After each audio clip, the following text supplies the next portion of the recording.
Alex, just wanted to ask you about one of your fellow linemen and Salah.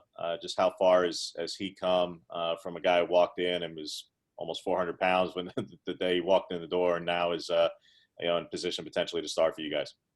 Yeah.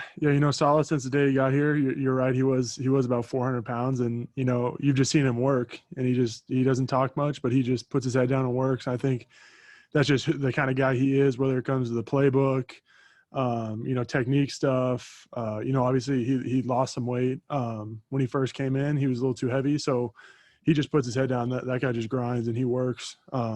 He's the kind of O-lineman we love to have. Next question, Paul Danzer from the Portland Tribune. Hey, Alex. I'm curious about the process of learning the center position and that transition in terms of needing to make the calls on the line. How have you gone about learning that, and what has been some of the challenges in that process? Yeah, great question. That's it's a lot different than the other O-line positions. You kind of got to be the quarterback of the O-line is kind of how I look at it. You got to get the guys right, make the right front ID, make the right call. Every position on the O-line has its challenges. And I'm not going to sit here and say one position is harder than the other. But they're all so different in terms of what you have to do. And I think center is a lot of cerebral, knowing what the defense is running, knowing the defense's personality, what they like to do defensively, especially with the defensive line. A lot of responsibility comes with playing center. I think, it's a great challenge every day. Aaron Heisen, KWVA. Yeah, Alex, Jordan mentioned you as one of the leaders on the O-line. How have you taken that role upon yourself to improve as leader and bring the other guys along with you? Yeah, being one of the kind of the older guys now, sitting behind Shane, Jake, Calvin Throckmorton, Brady Aiello, Dallas Warmack, Charlie Landgraf, all those guys that were the leaders and stuff of the O-line. Them going, there's kind of a big gap, and it's not like an inherited leadership. You kind of got to earn it. I know I've talked about that before. But that's something you kind of just gotta. There's an open gap, and we have a lot of guys leading. I don't think you can just win with one leader, especially on the O-line. You got to have multiple guys that want to lead, and then guys that got to follow. I think there's nothing wrong with being a follower, but I think I've tried to step up in a leadership role because I think that's fits my personality much better. And so I've just tried to be a leader vocally and with what I do in the field. AJ Jacobson, Rivals. Alex, you were talking about all the responsibilities that a center has, but one of the key ones also is, getting the snap off to the quarterback. How automatic is that to you at this point, getting that snap there and not having to think about it? Yeah, I mean, that's something you just got to focus on every play, I think at every level. You really got to focus on it every play, and there's a lot going on with the live bullets when you're out there and stuff, and guys are moving around and stuff, so you don't have a lot of time to think. You kind of just got to react to what they give you. But I think that's obviously one of the challenges that comes with center, along with making the ID calls and all that stuff. James Capilla, the Oregonian. A little related, Alex. Coach Cristobal has talked about watching film of other teams who've been playing and stuff, and watching the NCAA rules videos with Steve Shaw each week to see some of the intricacies and rare things that kind of come up. It came up a couple of weeks ago with the Auburn game with Arkansas with the botched snap and the reverse spike that should have been a fumble and stuff. I realize that's more on the quarterback than the center, but it's a team who's rarely under center. Something happens. It's in the heat of the moment. It's a close game. How much have you as a center watched and learned from either the rules videos or from other games so far this season?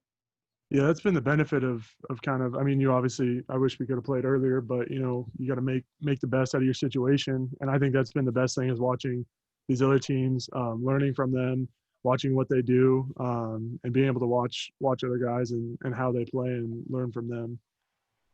Warren Williamson, Oregon Duck Football News. Alex, you talked about the guys that you followed, Jake and all the guys who graduated and went on to play in the NFL. I'm curious what it feels like now. This is every player's dream, is now it's your time. You get a chance to shine now at the center position. How does that make you feel? Yeah, it's I mean, I've came here, and since the day I got here, I just tried to be a sponge and learn as much as I could from those guys. Coming in, I knew we had a really talented offensive line, and that's why I came here is because I know this is going to be the best place for me and the best place for me to grow as a player and a person. And so those guys, I mean, they were awesome. They were great teachers. If I ever had a question, just asking Shane, Jay, any one of them, what they're thinking about on certain plays or protections. I think they were great in terms of helping the young guys.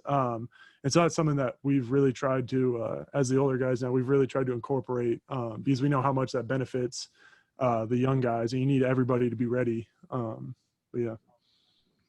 A.J. Jacobson, Rivals. Alex, I know you go up against Jordan Scott quite a bit in practice. I just asked him about your game, and you tell me about his game and the challenges he presents. Yeah, he's big and he's fast too. He's people don't realize how quick he is off the ball now. His pass rush is good now, really good. And so he's a challenge every day. I mean, there's you can't take a play off, or else he's going to whoop your butt. So you gotta be ready and bring it against that guy every single day, whether it's him, Austin, Brandon Dorless, Keon, Christian Williams, any of our D linemen. That's just the interior guys. You got to really bring it against those guys, unless you want to get embarrassed on a play. So you got to just bring it every play against those guys. James from the Oregonian. Alex, in prepping for Stanford and watching tape, especially last year, how different is their front seven personnel-wise? I realize scheme stays the same a lot, but they do lose Tuhill off the edge. Now they say that Reed's not going to play. Just how different is that to prepare for when you're preparing for them for first time in full, and now some of their best players from a year ago aren't there? Yeah, it's their front. They're really good with their front seven and stuff. And I don't watch as much the DBs and stuff, but I know their defense is really stout, really physical up front. The tough part is we haven't had any games to watch from this year, so you don't really know what the guys look like this year. But I think their front sevens they look like they're really physical. So we got to bring it. All righty, that's all we have for you, Alex. Appreciate your time. Perfect. Thank you.